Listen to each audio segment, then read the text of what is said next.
பத்ரகாளி காட்சி தந்தாள். குனிந்து பார்த்தாள். பஞ்சதீர்த்த குழிகள் தெரிந்தன. தன் பஞ்ச சக்தியும் அங்கே அடைபட்டிருப்பது தெரிந்தது.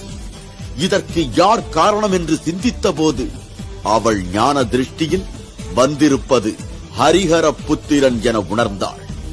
நிறைவாக மகிழ்ச்சியின் மீது வாள் வீசினான் மணிகண்டன்.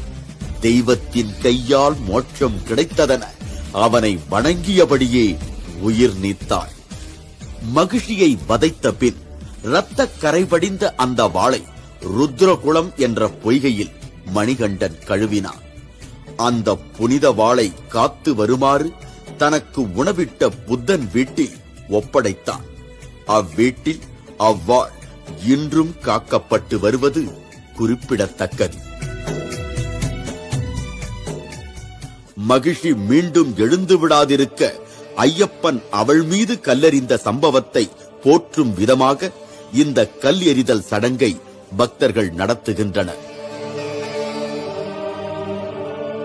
இதைத் தொடர்ந்து உடும்பாறைக்கோட்டை, இலவந்தோடு, கரிவலந்தோடு, புதுச்சேரி போன்ற தலங்கள் தென்படுகின்றன.